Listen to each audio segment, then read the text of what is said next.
Former Governor Phil Batt died on Saturday, March 4th, on his 96th birthday. Batt served Idaho for decades, and between his negotiations on nuclear waste management, his human rights work, and his Republican Party chairmanship, he made an impact that helped shape the Idaho we know today.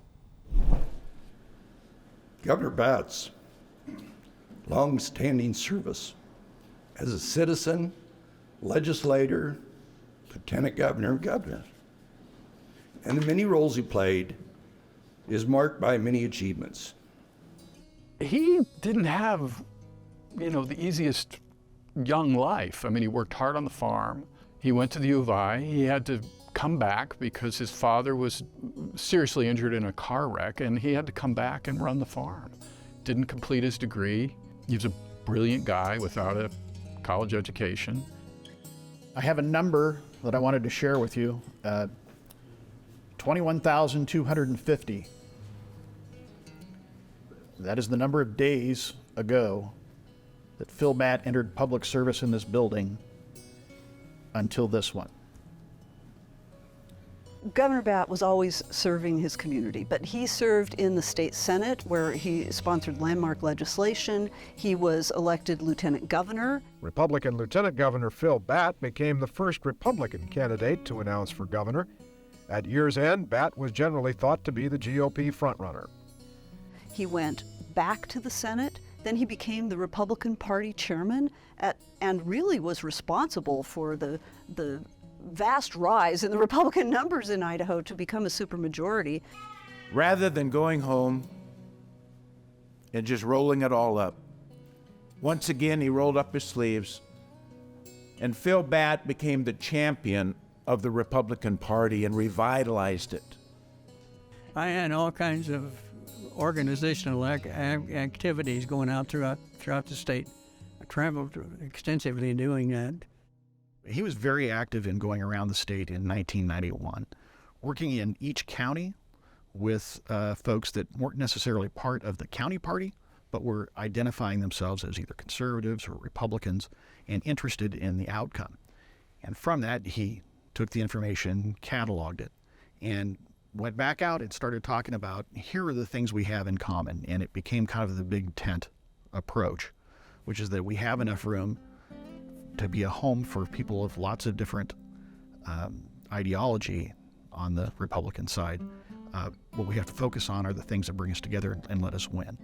And he was very effective at finding candidates that would espouse that, that weren't necessarily a lockstep on every issue, but could align around some broad principles.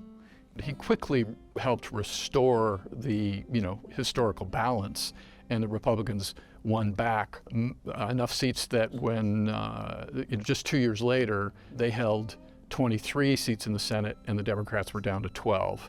So that sets the stage for him becoming governor 2 years later. At the beginning of the campaign, we were 36, 38 points down and had to spend a lot of time looking at our shoes, but then getting out and having to work hard. And Phil was, the happy warrior. He was out there on the campaign trail all the time and started early and worked late.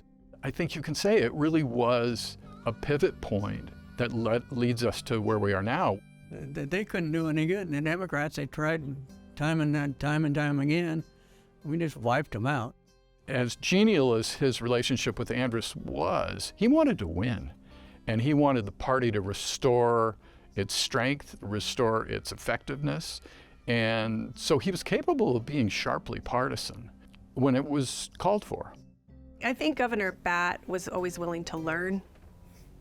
He says in his autobiography rather, that listening is important. And he struck me as a person who might have a reaction at the very beginning, but then he would listen to people and potentially change his point of view. We should not immediately attack from a position of strength the issues which will be before us, that we must give them full discussion, and certainly we should be statesmen about it. He would use whatever tools available with honor and honesty, but also he was capable of fighting for what he wanted. Idaho did not require workman's comp insurance for migrant workers. And he wanted legislation that would require that, would expand workman's comp to migrant workers. He tried to get that done his first session in '95 and failed. The House defeated the bill by a large margin. And then in December of that year, before the '96 session, a farm worker working on a dairy in Malta lost both of his arms and a leg working with a post hole digger, and Batt used that. The legislature at that time was still primarily farmers, a lot of farmers, and they didn't want to do that. And he just kept pushing and pushing. For all his humility, he knew how to turn the knife and how to get someone to vote for something that was reluctant to do so. I felt pretty strongly about that one. I'd carried my own compensation for 40, 50 years, I don't know, and it was a benefit not only to the worker but to the employer, and because you're immune from lawsuits, and it only makes good sense. I made some of my farm friends very angry. In fact, I think I lost friendship for a long period of time with some of them. The Hispanic population increase, which has been spectacular, is going to affect every facet of our life, and I hope we do that with some aplomb and some understanding from everybody. It was plain courage, and he did it. And then it became, just the way he was. Humanities and all kinds of actions there were many people who did a lot, but Idaho's too great to hate. I see his face. He was involved in the very beginnings of the Commission on Human Rights. He really worked hard for Idaho to adopt Martin Luther King Human Rights Day. That's why we see the new Human Rights Education Center named the Philip E. Batt Building here in Boise. He was a hard guy not to love. I mean, he was just so humble, loving, kind, determined.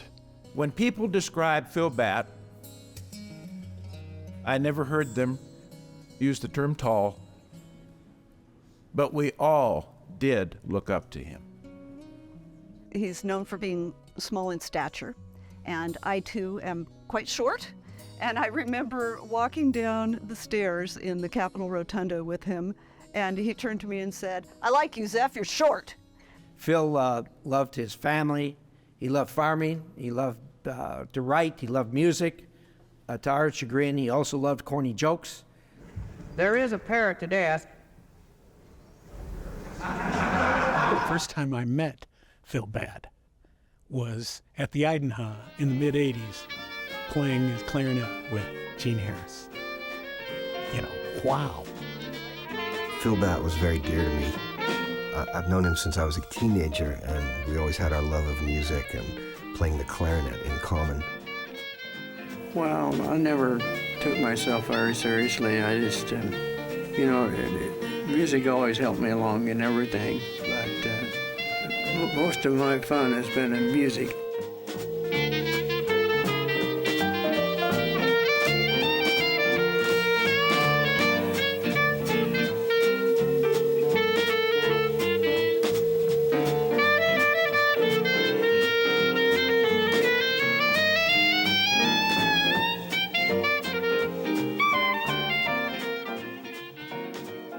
One of the things I think people forget is the poem that he wrote in honor of the deaths of those miners in North Idaho that are etched into the statue.